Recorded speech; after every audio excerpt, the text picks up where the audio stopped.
Hai, bertemu kembali dengan saya, Ibu Esther Feni, dalam video pembelajaran kita.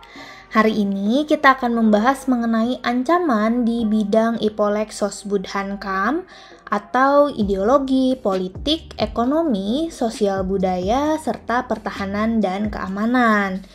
Video ini adalah video PPKN kelas 10 bab 6 bagian B. Jika pada video sebelumnya kita lebih menitik beratkan pembahasan pada ancaman militer, pada video kali ini kita akan membahas mengenai ancaman non-militer. Ancaman non-militer pada hakikatnya merupakan ancaman yang menggunakan faktor-faktor non-militer yang dinilai mempunyai kemampuan yang membahayakan kedaulatan negara, kepribadian bangsa, keutuhan wilayah negara, dan keselamatan segenap bangsa. Ancaman ini salah satunya disebabkan oleh pengaruh negatif dari globalisasi. Ancaman non-militer atau nirmiliter memiliki karakteristik yang berbeda dengan ancaman militer, yaitu tidak bersifat fisik, serta ancaman non-militer bentuknya tidak terlihat seperti ancaman militer karena berdimensi ideologi, politik, ekonomi, sosial budaya, teknologi informasi, serta keselamatan umum. Saat ini kita akan membahas berbagai ancaman bagi bangsa Indonesia dilihat dari berbagai bidang kehidupan. Ancaman yang pertama yang akan kita bahas adalah ancaman di bidang ideologi. Ancaman di bidang ideologi merupakan ancaman terhadap ideologi bangsa, yaitu Pancasila. Salah satu ancaman ideologi ini adalah komunisme. Secara umum, Indonesia menolak dengan tegas paham komunis. Akibat dari penolakan tersebut, saat ini tentu saja pengaruh dari negara-negara komunis dapat dikatakan tidak dirasakan oleh bangsa Indonesia. Kalaupun ada, pengaruh tersebut sangatlah kecil ukurannya. Akan tetapi, bukan berarti bangsa Indonesia terbebas dari pengaruh paham lainnya, misalnya pengaruh liberalisme. Saat ini, kehidupan masyarakat Indonesia cenderung mengarah pada kehidupan liberal yang menekankan pada aspek kebebasan individu. Sebenarnya, liberalisme yang didukung oleh negara-negara barat tidak hanya mempengaruhi bangsa Indonesia, akan tetapi hampir semua negara di dunia. Hal ini sebagai akibat dari era globalisasi. Globalisasi ternyata mampu meyakinkan masyarakat Indonesia bahwa liberalisme dapat membawa manusia ke arah kemajuan dan kemakmuran. Tidak jarang hal ini mempengaruhi pikiran masyarakat Indonesia untuk tertarik kepada ideologi tersebut. Namun, pada umumnya pengaruh yang diambil justru yang bernilai negatif, misalnya dalam gaya hidup yang diliputi kemewahan, pergaulan bebas yang cenderung mengarah pada dilakukannya perilaku seks bebas, dan perbuatan dekadensi moral lainnya. Hal tersebut, jika tidak segera diatasi, akan menjadi ancaman bagi kepribadian bangsa Indonesia yang sesungguhnya. Kita mesti proaktif dalam menyaring dampak negatif dari globalisasi. Berikutnya adalah ancaman di bidang politik. Ancaman di bidang politik dapat bersumber dari dalam negeri maupun dari luar negeri. Dari luar negeri, ancaman di bidang politik dilakukan oleh suatu negara terhadap Indonesia dengan melakukan beberapa hal, seperti melakukan tekanan politik, intimidasi, provokasi, atau blokade politik. Ancaman yang berdimensi politik yang bersumber dari dalam negeri juga dapat berbentuk beberapa hal. Penggunaan kekuatan berupa pengerahan massa untuk menumbangkan suatu pemerintahan yang berkuasa, atau menggalang kekuatan politik untuk melemahkan kekuatan pemerintah. Selain itu juga ancaman separatisme. Sebagai bentuk ancaman politik, separatisme dapat menempuh pola perjuangan politik tanpa senjata.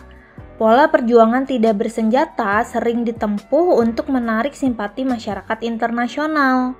Oleh karena itu, separatisme sulit dihadapi dengan menggunakan kekuatan militer saja.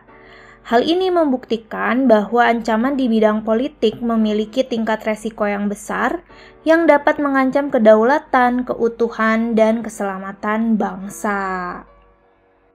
Selanjutnya adalah ancaman di bidang ekonomi. Pada saat ini, ekonomi suatu negara tidak bisa berdiri sendiri. Hal tersebut merupakan bukti nyata dari pengaruh globalisasi. Dapat dikatakan, saat ini tidak ada lagi negara yang mempunyai kebijakan ekonomi yang tertutup dari pengaruh negara lainnya. Pengaruh globalisasi perekonomian merupakan suatu proses kegiatan ekonomi dan perdagangan di mana negara-negara di seluruh dunia menjadi satu kekuatan pasar yang semakin terintegrasi tanpa rintangan batas teritorial negara. Globalisasi perekonomian mengharuskan penghapusan seluruh batasan dan hambatan terhadap arus modal, barang, dan jasa. Ketika globalisasi ekonomi terjadi, batas-batas suatu negara akan menjadi kabur dan keterkaitan antara ekonomi nasional dengan perekonomian internasional akan semakin erat.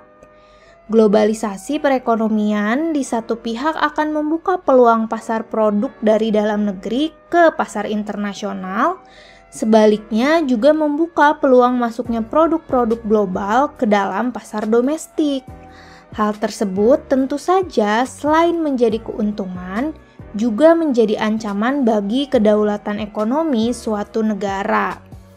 Ancaman kedaulatan Indonesia di bidang ekonomi diantaranya adalah Indonesia akan dibanjiri oleh barang-barang dari luar karena adanya perdagangan bebas yang tidak mengenal batas negara. Hal ini mengakibatkan semakin terdesaknya barang-barang lokal, terutama yang tradisional karena kalah bersaing dengan barang-barang dari luar negeri. Perekonomian negara kita juga akan dikuasai oleh pihak asing seiring dengan semakin mudahnya orang asing menanamkan modal di Indonesia. Pada akhirnya mereka dapat menekan pemerintah atau bangsa kita. Dengan demikian, bangsa kita akan dijajah secara ekonomi oleh negara investor. Persaingan bebas juga akan menimbulkan adanya pelaku ekonomi yang kalah dan menang. Pihak yang menang secara leluasa memonopoli pasar, sedangkan yang kalah akan jadi penonton yang senantiasa tertindas. Akibatnya, timbulnya kesenjangan sosial yang tajam sebagai akibat dari adanya persaingan bebas tersebut. Sektor-sektor ekonomi rakyat yang diberikan subsidi juga semakin berkurang. Koperasi semakin sulit berkembang dan penyerapan tenaga kerja dengan pola padat karya semakin ditinggalkan sehingga angka pengangguran dan kemiskinan sulit dikendalikan. Yang terakhir adalah dapat memperburuk prospek pertumbuhan ekonomi jangka panjang apabila hal-hal yang dinyatakan di atas berlaku dalam suatu negara.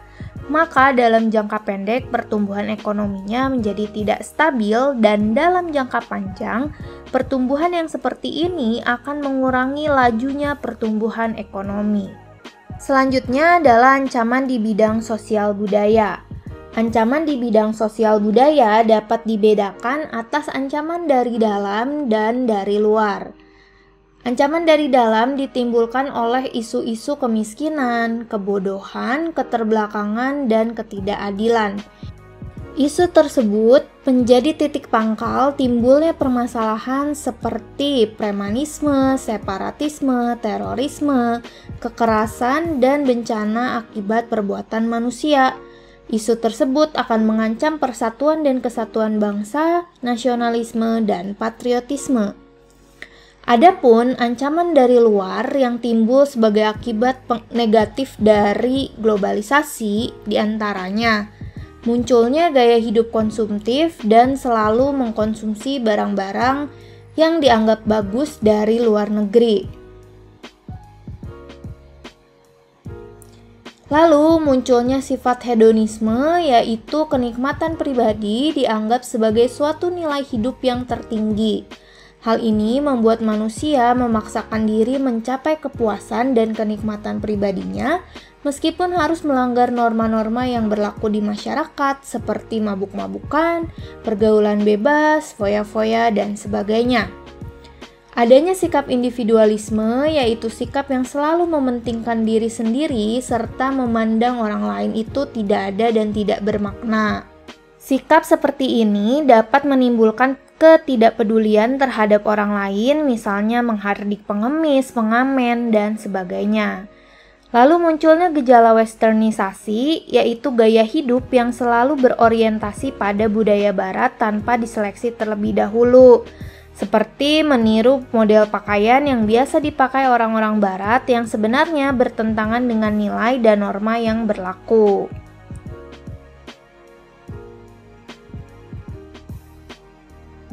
Lalu semakin memudarnya gotong royong, solidaritas, kepedulian, dan kesetiakawanan sosial, serta semakin lunturnya nilai keagamaan dalam kehidupan bermasyarakat. Ancaman terakhir adalah ancaman di bidang pertahanan dan keamanan. Seiring dengan berjalannya waktu, proses penegakan pertahanan dan keamanan dalam Negara Kesatuan Republik Indonesia tidak semudah yang dibayangkan. Masih adanya masalah teror dan konflik SARA yang terjadi pada suatu wilayah negara memiliki tujuan yang sama, yaitu tidak ingin bangsa Indonesia hidup damai dan tentram.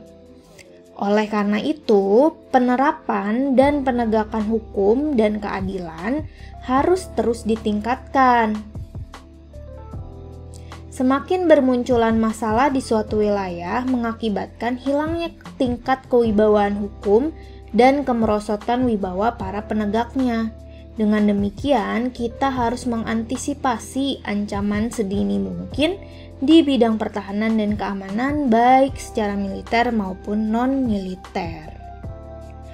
Demikianlah video pembelajaran kita kali ini. Mudah-mudahan kalian dapat mengerti ancaman-ancaman di bidang IPOLEK Sosbud Hankam. Sampai jumpa pada video berikutnya. Jangan lupa untuk subscribe, like, share, dan komen.